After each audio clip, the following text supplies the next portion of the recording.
All right, now we're going to talk some wrestling, and most importantly, we're going to talk all about AEW, All Elite Wrestling, and their first ever show. That's right, All In technically was not their first ever show. That was like a conglomerate show. So their first ever show is Double or Nothing. But before we get to Double or Nothing, the road to Double or Nothing has been paved on a bed of gold, pretty much. And unfortunately, though, they hit their first hiccup. And I think technically, so going down in history, the first ever, because they put it out on their All Elite Wrestling YouTube thing, technically the first match in the history of All Elite Wrestling took place this past week over in England, and it was at WrestleGate, and it was the Bastard Pac, the Dragon Gate champion, who was supposed to be wrestling Jody Fleisch and another wrestler. I can't remember the other wrestler, but Jody Fleisch was definitely one of them, who's a legend over there in England, and he's super good. If you've never seen Jody Fleisch, he's actually phenomenal. There's a lot of guys who got their style from him, so it's pretty cool to see him get his due a little bit these days. But he couldn't make the show, and the other opponent couldn't make the show, so he wasn't going to have an opponent. So he came to the ring, and he basically cut Pac promo that was good. I mean, he got a lot better on the mic towards the end of his WWE stay and into his now stay, because this heel Pac is the way he should have been probably the whole damn time. Yeah. He cuts a promo how there's nobody on that island who can take him out, and it doesn't matter. There's nobody in the back, and then the music hits, and it's Hangman Page, and the crowd goes ballistic. Because now you realize that one of the special attraction matches for Double or Nothing is going to happen here. And it was a good match. They put it out. I mean, everything leaked before that, but they put it out to the world, which was nice. The match was good. I dug it. And it ended with a wonky ending, even though they said they weren't going to end matches in AEW in a wonky ending, but I understand why they did. Basically, Adam Page was going for the finish. He was going for that lariat. And Pac kicked the referee in the nuts. The best usage of a nut kick. Yeah. So technically he's still undefeated because he's never submitted or pinned, but he got defeated in the match. Adam Page was winner by disqualification. But then Pac jumped him after the match and did some damage to his leg before getting on the mic and said, hey, the only reason I was going to come to Vegas was not because I wanted to beat you, it's because I wanted to hurt you. Well, I've just done it, so now I'm not coming to Vegas, and I'm not coming to AEW. And he walked out. And reports are saying that, it could be a work. Could not be a work, who knows? But reports are saying that it's not a work, and he's not coming over because he's upset that he was slated to lose to Adam Page. And originally that match was teased as being for the AEW Championship, possibly at one point in juncture. They did shy away from it later on, but he wasn't happy, I guess, about putting Page over, even though he was set to go on to work with Kenny Omega after. So, I mean, that's a pretty high-profile spot when you're going to be in there against the top guy. I don't know which reports are true. I do call it like this. If this is a work, it was the worst kind of thing they could have done for themselves. And the reason why is piss poor timing. When WWE does these little surprise swerves, and I'm not talking about the Lesnar ones, I'm talking about the ones that are successful, like Dolph Ziggler on SmackDown, that was very successful. When they do stuff like that and there's like a swerve or something, good or bad, they can get away with it because it's the machine. They've been around for a long time. The fans are either going to love it or they're going to hate it, but it's not going to cause any ruffles. This is your first show, and this was the first match that you announced for your very first show. And I'm sure that there's an amount of fans that it was a bad taste going, wait a minute, we're not going to get that match now? And once again, it's not a judgment on AEW because I don't blame them. I do think that if it is real, if it's a work, I blame them because it's not the right time to do that. Build and establish yourself first. If it isn't a work, I blame Pac completely, and it proves my point that people sometimes when they leave WWE, that WWE's not always in the wrong. But is it Pac or the fact that he's DG champion? Because that's happened in shows that we've worked, where you bring in talent from outside that are title holders and they can't take the out because what they have. Okay, I agree with you on one aspect that it could be a because thing. That's happened with the Dragon Gate talent before that we've the Dragon Gate USA Championship. Yeah. Yes. Unfortunately, here's how I look at it. You could be right there. Yeah. However, would you prefer to do? Dragon Gate is like not even in the top 10 promotions in Japan. Yeah, but is he under contract with them? Well, he's under contract with AEW. Well, he was under contract. Yeah. He was allowed to work for Dragon Gate still, but technically, from what it was framed when they first signed him, he wasn't an exclusive deal, but he was under contract with AEW as well. Here's my thing. So you're a wrestler. You have this company, and I understand that they've done a lot for him, and he has a loyalty. That's fine. I get it. I do get loyalty, and I appreciate loyalty. But you have a company that's, it's never going to be huge. I mean, it's got a niche fan. I've liked some of the stuff they did. They've lost some of their big people because like Shingo just went to New Japan. New Japan is the biggest game in town in Japan. Pro Wrestling Noah is usually number 2, and then Dragon Gate's down the list. I even like DDT more than I like Dragon Gate. DDT. But I'm that's just me personally. But then you have over here this brand new huge promotion that has a lot of money behind it, that's probably going to pay you way better than you're ever going to make in Dragon Gate. It's going to give you way more exposure because now we definitely know it's on TNT. So the exposure level's going through the roof. And there's going to be real money into this, and it's going to be a real alternative to WWE. You just got screwed, quote unquote, by WWE. You blamed them. They kept you under contract and held you hostage. You finally get free. What's just the bigger way to stick it to them if you really want to look at it like that? I would say, hey, I'm going to go to AEW. I don't give a damn. I'll finish out my dates here, my loyalty to them, but I'm going to go to AEW. I'm going to, do whatever I have to do there because I'm going to go on to work with Kenny Omega. And I'm going to be headlining the second ever show for that company. That's just me. I mean, I guess maybe I put too much stock into things, but I look at things as business. Now, mind you, he's never been business-minded. We joked about it. He's a very nice guy from what I've met of him. I've met him once in the Indies when I was back in the Indie days. And when we brought him into 2CW, he said that he doesn't wrestle in the States much because he didn't want to take jobs away from other boys because he gets booked solid in Japan. And so that was cool. I've always respected that. But you never know if WWE didn't taint him a little bit. So I don't know where it came from, but I'm saying smart move would be to stay with AEW. Maybe this will be him finishing up with Dragon Gate, then coming over. However you look at it, I just don't like the angle. They should have done it a little differently. Maybe even been more sympathetic and said, just came right out. Say it. Come right out and say, hey, listen, I have this belt. I have an obligation. I can't drop it. So I'm going to pull out. You will see me later if that's the case. And the reason why, because it would look better than looking like you have egg on your face. Like, oh man, that's news. We're losing the match that they booked first. That was the first match that they ever announced. And at one point in juncture, there was talk of it being for the AEW World Championship. Just saying. I mean, once again, I'm not awfully upset about it, but it does send a bad message in that first match. And I can see it either way. Yeah, but we don't have all the information. No one does. Oh, absolutely. I got you. And plus, Pat, I don't know his finances. He might be great with his money where he doesn't care about getting the AEW money. I don't know, some wrestlers, they're just good with their money. I agree. Like I said, I'm not taking it away, and I'm not going to point fingers and blame. I'm just saying that there's a couple different things that don't look good. No matter how you cut it, it doesn't look good for AEW. I'm sure they'll be fine. And after Money in the Bank, it kind of erased probably some of the people's worries. Some of those people who might have been some of those people Saturday night, because it happened Friday night, but Saturday here we found out because obviously the time difference in England.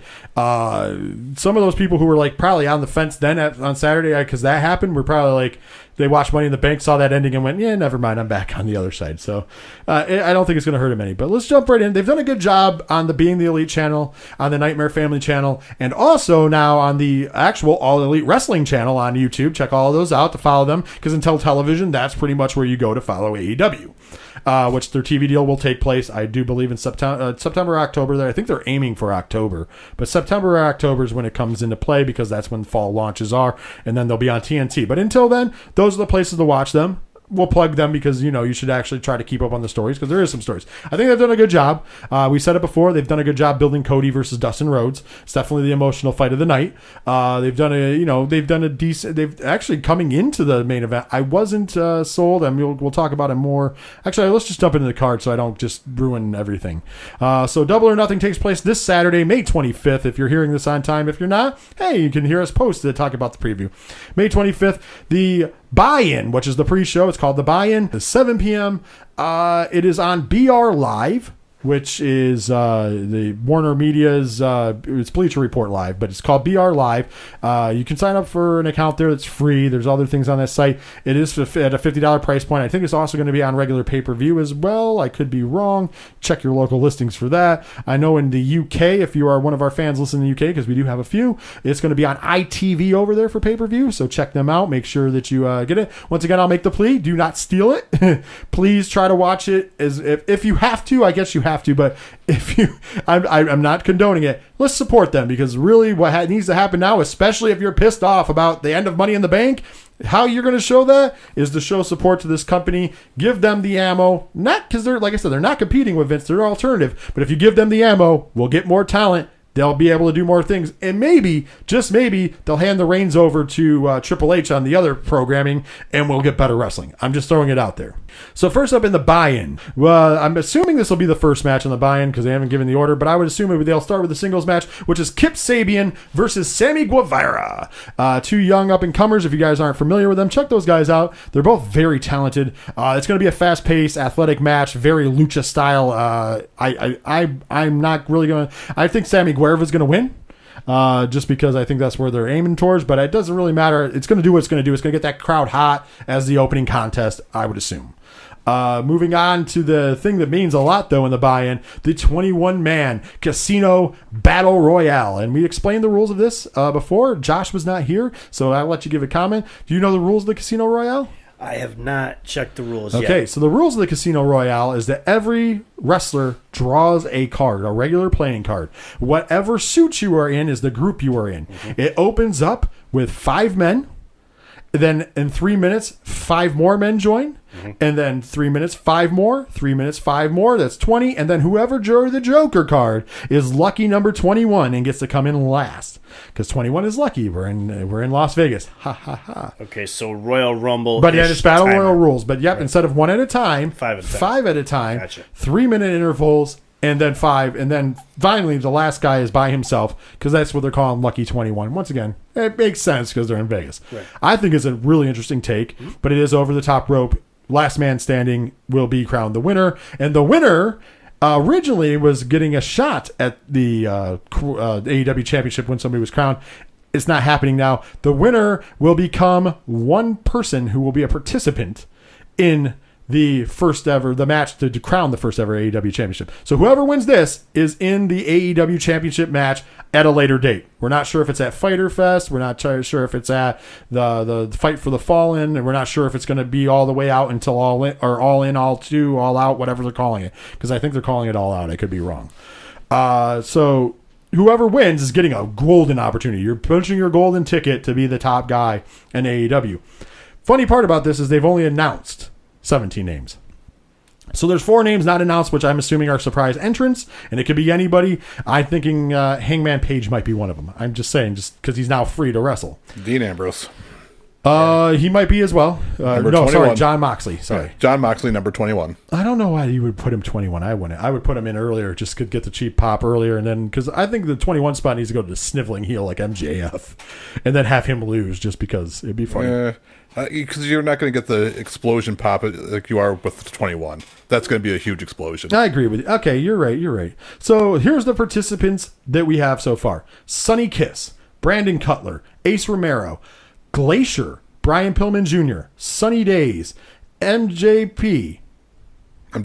They wrote it MJP, and I know it's MJF, but I'm like, MJP? Why is this MJP? But it's MJF for whoever messed that up on this list. Thanks, Wrestling News. Joey Janela, Dustin Thomas, Billy Gunn, Jimmy Havoc, Michael Nakazawa, Jungle Boy, Isaiah Cassidy, Mark Queen, Luchasaurus, and last but not least, the one that got the most talk when he pulled his number, because he pulled the 10 of, I think it was diamonds, and that would be Shawn Spears, a.k.a. Ty Dillinger, is in the Casino Battle Royale. There's still 4 more spots, so we'll find out who those are. Diesel seems to think that John Moxley will have a spot. I think Adam Page is going to have a spot because I don't think they haven't replaced his match as far as I know yet. I'm just looking forward for the AEW title match, Billy Gunn versus Jericho. Huh. All right, so let's get to the main let's get to the main card. That'd be the Battle of the Attitude Era, pretty much, or subpart after. Still better than Brock Lesnar. Oh, yeah. Booyah. Hell, even with Billy Gunn winning, it would be better than Brock Lesnar. So main card, this is no particular order. Obviously, we don't know the order. So the best friends, Sexy Chucky T and Trent Beretta, are going one-on-one with, or well, not one-on-one, 2-on-2 against Angelico and Jack Evans. That match is going to be ridiculous. I'm trying to sell Diesel on this. He's still not sold completely on this card. Do you have a problem with the best friends versus Angelico and Jack Evans? No, this match is good. Yeah, it's going to be phenomenal. Angelico, I've been watching him for quite a while. He's money. Yeah. Jack Evans, I've been watching forever. forever, man. Come on, Diesel. We've been watching Jack Evans on the indie scene forever. He's phenomenal. This is going to be one of those matches where you might want to put it in slow motion to rewatch it. Just throwing it out there. We got Aja Kong. I'm going to apologize for names ahead of time for this 6-woman or 6-woman tag match because I'm going to butcher it. But Aja Kong, I got that one right because I know her name. Yuka Sasaki and Emi Sakura versus Hikaru Shida, Raihu, and Ryu Mizumanami. I'm sorry, I know I butchered those names, but I'm just not good at saying Japanese names. Anyways, all 6 of them are pretty talented ladies from Japan. They've all wrestled for Stardom and Shimmer in the States, but Stardom over there and other promotions. For a women's match, I think it's going to be solid. I wouldn't sleep on it. I know it's one of the matches you are sleeping on, Derek, but I wouldn't sleep on it because you're probably going to see a great women's strong style match there. Female Peruso is pretty damn good. So I think you'll be impressed because I know you like the Japanese style. You like the Japanese style, though. I do, but I want to at least know somebody in the match. You don't know who Aja Kong is? She's a legend. Yeah. That's where Awesome Kong got her name from. She was one of the lineage of Aja Kong. Good for her. Okay. Well, Vince, I'm coming back to you, baby. that's bullshit. You know. So in a triple threat match, we're going to get the first ever women's singles match, and it's a triple threat match between Dr. Britt Baker, Nyla Rose, and Kylie Ray. That match should be really good. The only person returning from All In, of course, is Britt Baker, Mrs. Adam Cole, baby, and then of course Nyla Rose is amazing, over strong heel. She is the way that they should book Nia Jax, pretty much. And Kylie Ray is kind of, people compare her a lot to Bayley, but her moveset is a little like her attitude is the smiling stuff, but her moveset is a very athletic one. She has more of the moveset of like a mix between Sasha Banks and Alexa Bliss, if you will, and with the character of kind of Bayley. She's pretty good. I think it's going to be a great match. That'll be a good match to win. I'm going to butcher some more names here in a minute because it's a 6-man men's match, so-called uncensored SCU. That's right. Christopher Daniels, Frankie Kazarian, and Scorpio Sky will go on against the team call of the OWE team of Strong Hearts. It's Seema, T-Hawk, and El Lindemann. I don't know 2 of them, but I know Seema, and I'm super excited, like I said before, to see Seema on a television set here in the States. Yeah, I will really like this back in 2006, though. Let's be honest. Come on. No, it's not as bad as some of the WWE Dream booking. This match will still be good. It's still going to be good. For the AAA World Tag Team Championships, your AAA World Tag Team Champions, the Young Bucks, defend against the Lucha Bros. That match is going to be worth the price of admission. Yeah. Haven't we seen this match a bunch of times, though? They've wrestled, I think, 6 total times. It's never been published on television or on DVD. The only time in Mexico you can get a copy of when they wrestled in AAA. Okay. If you want to watch, if you can find it, that is out there in the world, and you can find it on YouTube. And definitely clips of it, but no, they've wrestled, but not on this stage. And trust me, I don't care if they wrestled a million times. Yeah, this is what I want to watch. The 4 of those guys, when they get in the ring, they do something special because tag team wrestling is a thing with them, and I can't wait to see how other people are gonna jump in on it. So I'm confident there. In the match we talked about briefly a minute ago, the one that has the most emotional pull on the card, Cody Rhodes versus Dustin Rhodes. It's Dustin Rhodes says he's going to knock the silver spoon out of Cody's mouth, and Cody says that he's not fighting against his brother. He's fighting to end the Attitude Era. He's tired of hearing about the Attitude Era. He's tired of everything about the Attitude Era, and he's going to beat somebody who is the definition of the Attitude Era, not his brother. There you go. You know what? I like it. I like the build. The build has been very good. The build has been very, very good. You know, Dustin has painted Cody as an only child, even though, yes, they are brothers. But when Cody was a child, he was basically an only child because Dustin was already grown and even their sister's older. So, like, he was basically treated, and he was, treated like an only child. So he has a different attitude about him. And he's gone with that route, and I think that's really cool. The Attitude Era part, I agree with, because it's a good thing to get. It's a pop thing for people. And you got to remember, at the end of the day, Cody's very muchly a natural heel. And I don't think this happy-go-lucky face thing's going to last long. Yeah. I think this is kind of the tip of the iceberg where he's like, I'm going to start showing my heel ways again because that's who I am. And I like that. because I like him as a heel better than I like him as a face. And it's true, though, to an extent as well. I mean, as people who are older and who have fond memories of the Attitude Era, the problem is that we have fond memories of it, but you go back and watch it, it doesn't hold up. I know, and it bothers me. It doesn't hold up. Our memories are great, and then you watch it, and you're like, I like that? Like, it's weird. That was not as great as I remember it. But when you think Attitude Era, are you thinking that the personification of it is Goldust? No, you're thinking The Rock, Mankind, Steve Austin. You're not thinking Goldust. Let's be honest here. I would put Goldust in there. Goldust was a big part. Yeah, he was involved, but he's not involved. He was a big part. Yeah, but he's not the personification of the Attitude Era. The personification of the Attitude Era, maybe Steve Austin. Yeah. But Steve Austin can't wrestle. So I'm saying, so I just don't like that little gimmick of like, oh, we're going to put an end to the Attitude Era. Like, but here's the thing. The gimmick of Goldust kind of birthed the Attitude Era. More so than even DX, because he was the first person pushing barriers. Yeah. He was the first person before the Attitude Era started up, when it was still the new generation. He was the first character to push the line of being androgynous, heavy, homosexual tones to himself, very much of a trans tone because he dressed very much femininely most of the time and acted that way. It was very cutting edge. Yes, and I don't agree think, with that. and I will say this, I will give him the credit. He might have not been the face of that, but I think he definitely birthed it and then went on to continue that. I mean, hell, if you believe the stories that Dustin Rhodes tells, at one point in Juncture, he was willing to get breast implants. Oh, yeah. Just throwing that out there. So good. I mean, if you really think about it, back when you were watching that, you were always, man, the Goldust character. It's just, what is going on with that guy? Oh, yeah, he was always in the conversation the next day at school. I always loved Goldust, but when you're talking about like putting an end to the Attitude Era, you're not thinking Goldust. I'm sorry. Like I said, I will give you your points. You're right, but I'm saying that it is good. Once again, most of the guys who wrestled during the Attitude Era, for better or for worse, are not in the same shape that they should be in to wrestle. He's probably one of the few that is still wrestling and actually wrestling at a high caliber. Oh, I don't know. That Super Show's coming up.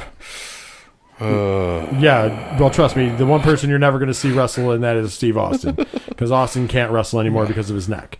I mean, trust me, if he was going to do that, he would have came back and made all the money in the world with CM Punk. Trust me. Wait. Why are you talking smack about ending the Attitude Era when you have a goddamn New Age outlaw on your show? No, I have the roadie Josh on the show. No. Badass Billy Gunn is in the Casino Royale match.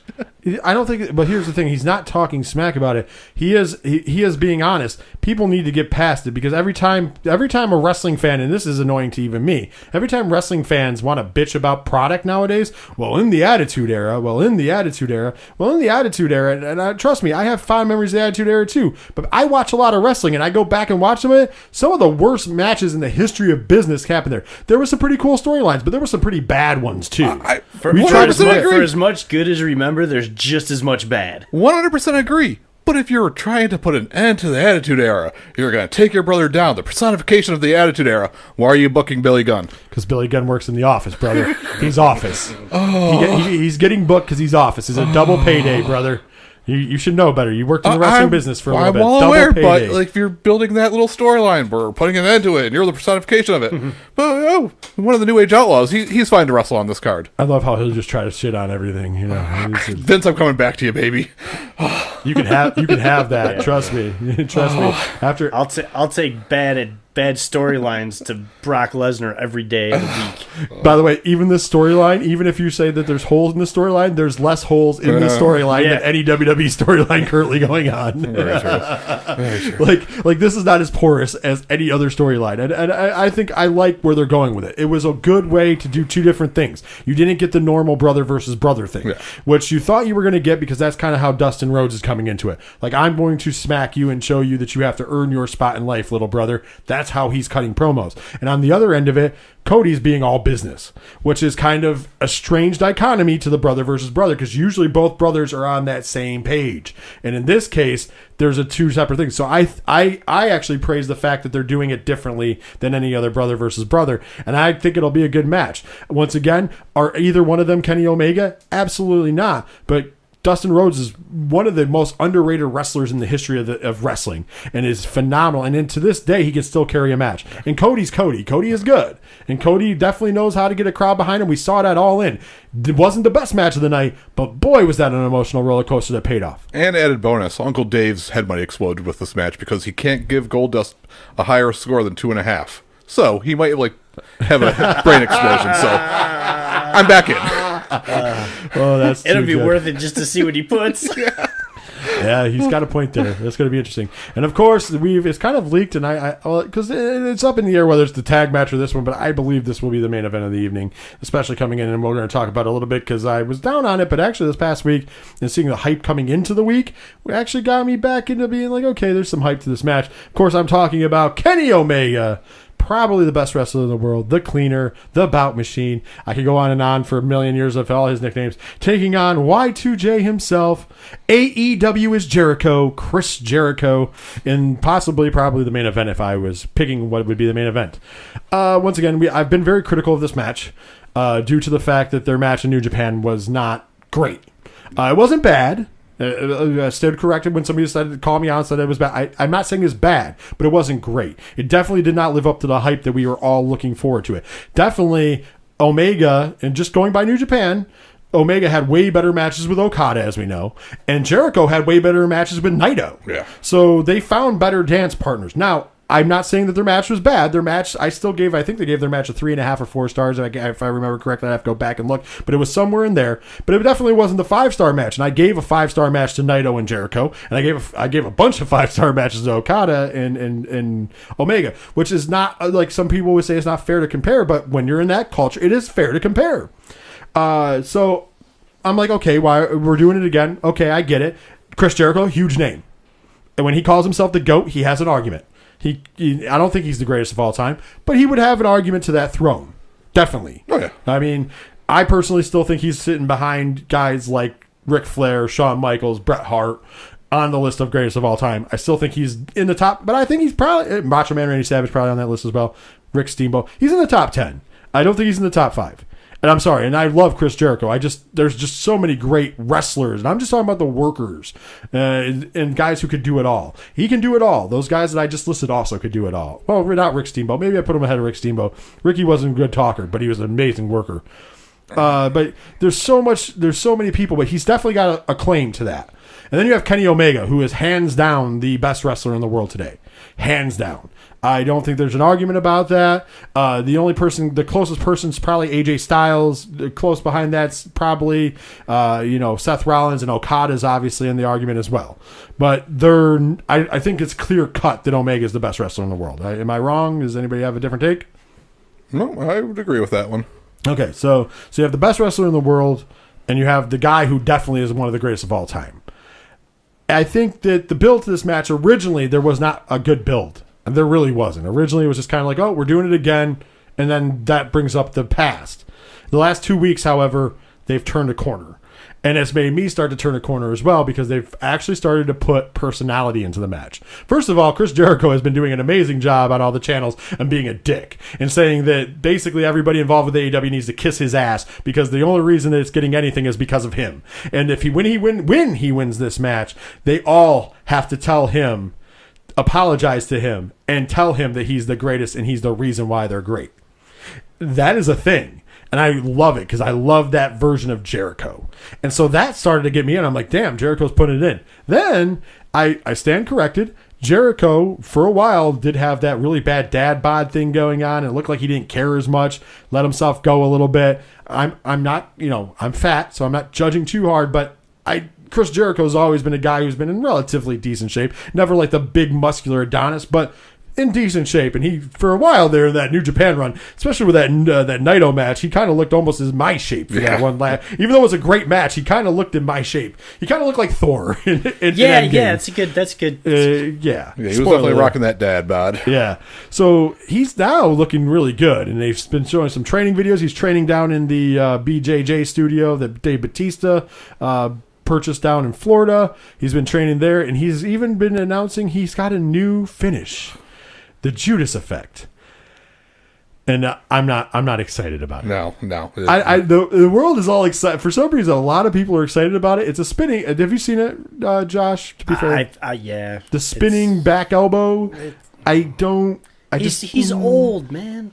I just don't see it. Once again, I think it's cool that he's trying something. Once again, I will give him credit all day. He reinvents himself, and a lot of times it ends up working well in the long run, and he's always good at doing it. But this particular move, when people were like, "Oh, did you see it?" I'm like, it's not really that. It's just a spinning back elbow. I mean, you can sell it as the most devastating move in whatever, but it's not, because technically speaking, most spinning moves miss. There's only one guy who throws a great spinning anything, and that's John Jones with that spinning back fist. And most of the time, he doesn't connect. When he does, it does knock the guy for a loop, but most of the time, it doesn't connect. Let's be honest. You're wrestling, not MMA. Records don't matter, and don't do a spinning back elbow as a finisher. Well, in AEW, records do matter. No, that's going to be done within 3 months. I got to agree with you on that. That's not going to last long, I don't think. Anyways, I've been revigorated for this match because it kind of seems like they're going in, and then they did that appearance at the that house show, or I can't remember where it was. I think it was in Georgia or somewhere where they did the appearance. Jericho came out, beat up some of the guys in the ring, and then next thing you know, Omega comes in for the save, and crowd goes nuts, and it was one of those big moments. Which these surprise show-ups at indie shows are pretty good. I got to give them that. AEW just needs to steal the 24/7 belt so you can explain these double run-ins. Why is Kenny Omega in the same stage as Jericho right now? Jeez, it was pretty cool. I'm looking forward to the match more now than I was. I'm not setting myself up on a pedestal. I hope it's better than the first time, but we'll see. The first time I remember I watched it on a phone at work, so I didn't really give it the real good once over, but I'm like, this is just not good. I didn't like it at all. Well, I mean, it wasn't horrible. Like, it wasn't. The problem is it wasn't the best. I mean, in that night alone, you had Naito versus Okada as the main. That was a good match. So it got overshadowed for sure. And like I said, both of those guys in New Japan did better work with other guys. I mean, Omega Okada, you don't really beat that feud period as far as matches. And Naito and Jericho was super good as well. Like 5-star matches all day. And I mean, they did something different every time. I don't know. I have hopes for it. We'll see where it goes. We didn't give many picks for it because here's the problem. First of all, I don't know if the card is going to stay the same. We know certain things are changing. Obviously, Adam Page is not, in the match. Possibly, I would assume he'll be in the Casino Battle Royale. Maybe they'll add a match. Who knows? Maybe he'll do a run-in. Who knows? There's going to be some surprises. We know that.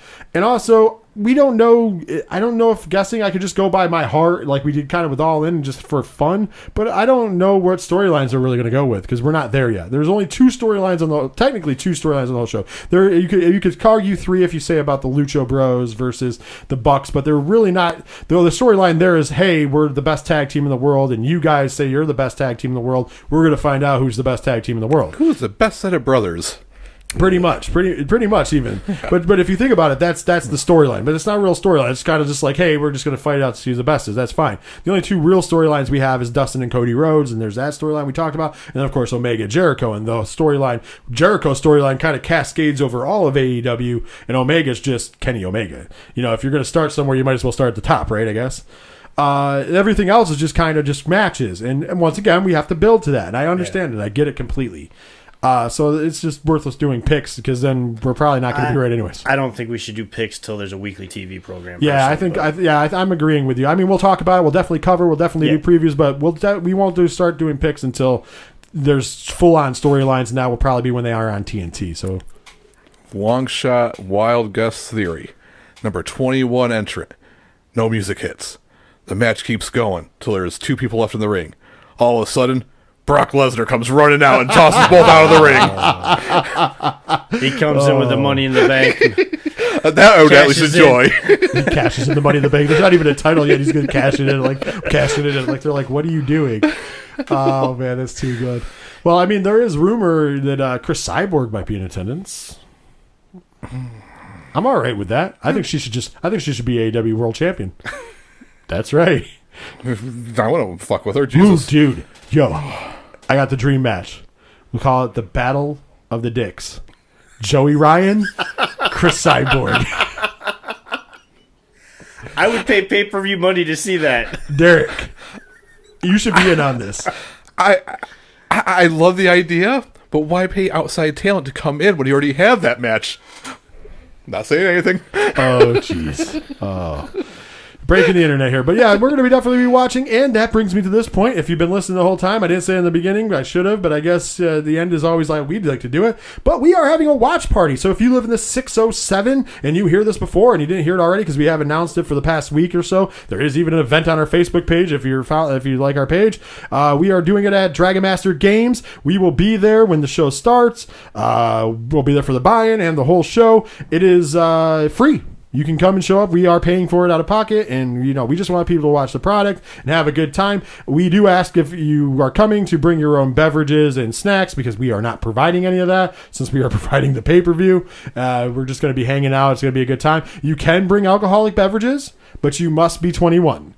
If you are underage, you cannot drink. We're not going down that road. We're not getting people in trouble. So just throwing that out there, be respectful. We're going to have a good time, and I've heard there's a lot of people interested, so there might be a good turnout for this. And there's plenty of space, so don't worry about that. Don't think that you're not going to get space. There is plenty of space at Dragon Master Games. If you've never been there before, trust me, there's plenty of space.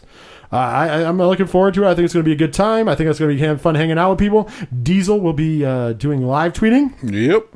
During Double or Nothing, he will be hashtagging AEW. He will be hashtagging AEWDON. He will be hashtagging whatever else it comes out of his mouth that night. Hopefully, I won't be adding Vince McMahon, being like, "Baby, take me back." Hopefully, I'm going in hoping I'm going to watch some great wrestling. I don't care about storylines.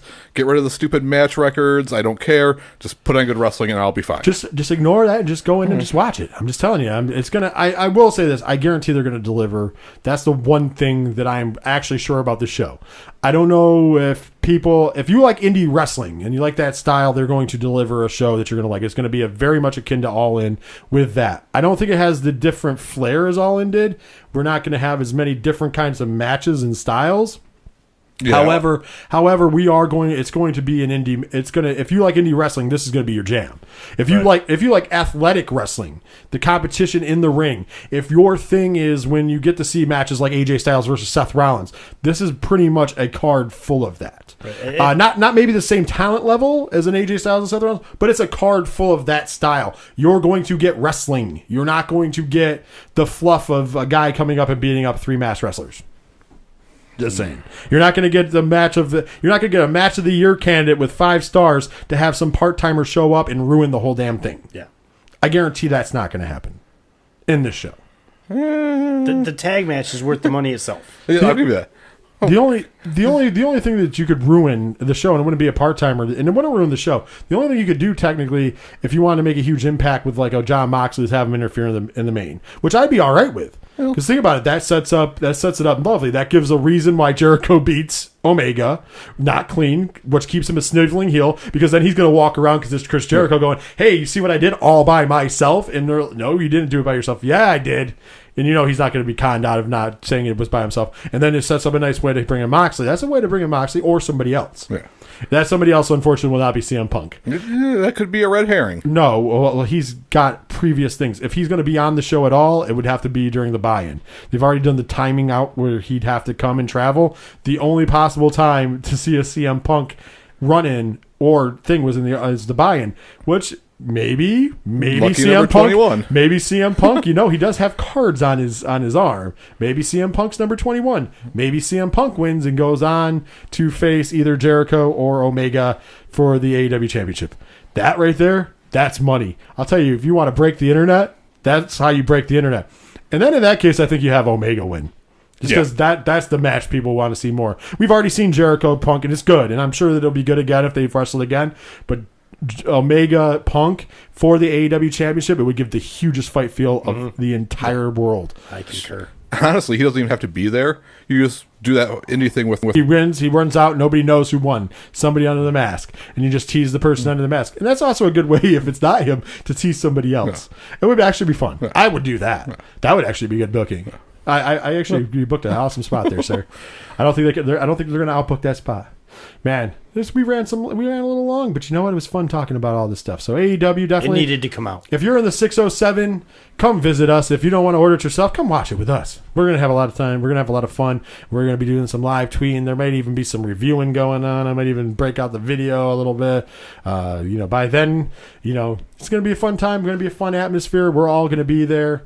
Woohoo! Is there gonna be some crisp, cool, refreshing Natty Daddies? Quite possibly. But, my lover's got to take a little bit of a break because, been partaking a little too much of the Natty Daddies recently.